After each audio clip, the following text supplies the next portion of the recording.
Oke, sekarang kita akan tentukan bentuk graf fungsi kuadratik, sama ada dia senyum ataupun muram. So, untuk senyum ini kita selalu gelar dia sebagai titik minimum. Dan untuk yang muram pula ni, macam mulut yang muram, ini biasanya kita guna untuk titik maksimum. So, untuk tahu macam mana ini fungsi kuadratik ialah minimum atau maksimum, kita kena cari nilai A dia. Dan jika nilai A dia lebih dari kosong, maksudnya graf itu berbentuk senyum. Dan sekiranya kalau nilai A dia pula kurang dari kosong, dari sifar, fungsi kuadratik grafnya menjadi muram. Oke, mari kita lihat contoh E. Untuk E, kita diberi fungsi fx sama dengan 2x kuasa 2 tolak 3x tambah 1. So, ini nilai E dia. Nilai E dia 2. Jadi, E lebih dari kosong kan? 2 itu lebih dari kosong. So, maksudnya bentuk graf dia ialah senyum. Oke, B pula. Oke, jadi ini nilai E dia negatif 1. Negatif 1 itu kurang dari kosong kan? Maksudnya E dia kurang dari kosong. So, bentuk graf fungsi kuadratiknya muram. Oke, so now kita akan tengok macam mana mau menentukan julat nilai E dia. Dan mau tahu sama ada dia ada titik maksimum ataupun minimum. Oke, jadi kita tinggal soalan 2E. Bagi soalan 2E, graf dia berbentuk senyum. Jadi, bila graf dia berbentuk senyum, itu maksudnya dia titik minimum. Oke, titik minimum.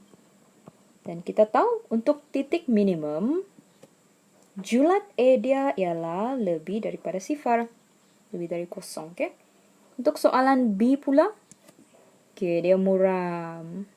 Jadi jika muram, itu kita panggil titik maksimum, yang mana julat E dia kurang dari sifar. Sangat senang kan? Oke, sekarang kita diberi graf dan kita disuruh untuk tentukan titik maksimum atau titik minimum dan nyatakan persamaan paksi simetri bagi setiap graf inilah. Oke, jadi mula-mula kita tentukan dulu titik maksimum ke minimum 3E. Sudah tentu senyum. Jika senyum, titik minimum. Oke, jadi persamaan paksi simetri itu, kalau persamaan ungkapan kuadratik, kita ada general form AX kuasa 2 tambah BX tambah C kan? Itu untuk ungkapan kuadratik. Tapi untuk paksi simetri saja, nanti kita akan cari X sama dengan apa. Kenapa? Sebab paksi simetri itu yang membelahkan graf ini dengan sama rata. Oke? Jadi, situ ada 8, sini ada kosong. 0 tambah 8, kita bahagi dengan 2, kita akan dapat 4. So, dalam graf ini, di mana dia akan membelah supaya kedua-dua bahagian ini sama. Oke, jadi sebenarnya dia di 4 ya. Oke, dia belah di 4 sana. So, ini maksudnya X sama dengan 4. Itulah persamaan paksi simetri dia. Oke, kita tengok yang B pula, graf muram, sudah tentu itu ialah maksimum. Oke, sini kita boleh nampak kira-kira berapa tu ya dia punya paksi simetri. Oke, kita agak-agak lebih kurang beginilah. Oke, jadi di situ nampaknya 3, nampaknya macam 3. Jadi disitulah dia membelah graf ini supaya sebelah kiri dan kanan sini dia ada sama rata luasnya. Jadi persamaan paksi simetri untuk graf B, X sama dengan 3. Ya, jadi kena ingat ya, paksi simetri persamaannya kita cari X yang membelah dengan sama rata graf itu. Oke, sekarang kita disuruh untuk mencari nilai C bagi setiap fungsi kuadratik di bawah. Dan dia ada bagi titik yang fungsi ini lalui lah. Oke, kita tengok soalan E. Fx sama dengan 3x kuasa 2 tambah 2x tambah C yang melalui titik 03. Oke, jadi 0 ini nilai X, 3 itu nilai Y, yang kita mau cari C. So, dalam fx nih, kita masukkan nilai x-nya 0, maksudnya x-nya 0, ada 2, kuasa 2 situ. Nah, di sini, begini. Oke, jadi yang bahagian ini pula sebenarnya ialah tempat untuk y. Jadi kita letak 3 di situ, sebab y dia nilai dia 3. Oke, jadi ini 300 dia memang 0, ini pun 0, ini C. Jadi maksudnya C dia 3. Oke, jadi kita tengok yang B pula lagi.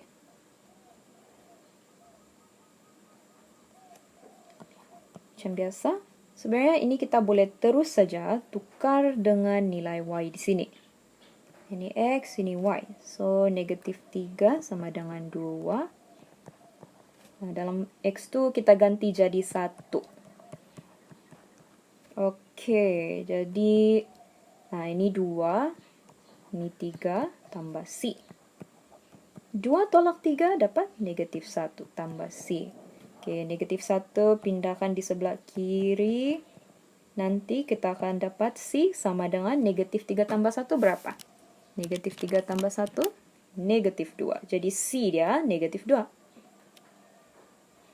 Oke, kita akan tengok lagi soalan yang terakhir, yaitu C. Oke, jadi di sini dia ada kata pintasan Y. Dia tidak bagi titik, tapi pintasan Y dia sama dengan 5. Oke, apa maksudnya ini? Oke, contohnya di sini ada graf. Dan di sini ada satu titik yang mana fungsi ini memintas, yaitu di sini. 5. Oke, kalau pintasan Y dia 5, jadi maksudnya X dia 0. Sebenarnya itu maksud pintasan. Dia memintas di paksi Y sana.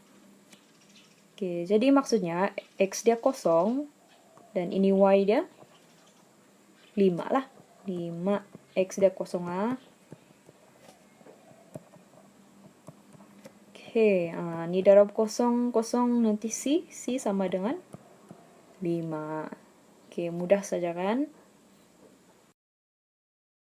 Thank you for watching. See you in the next video.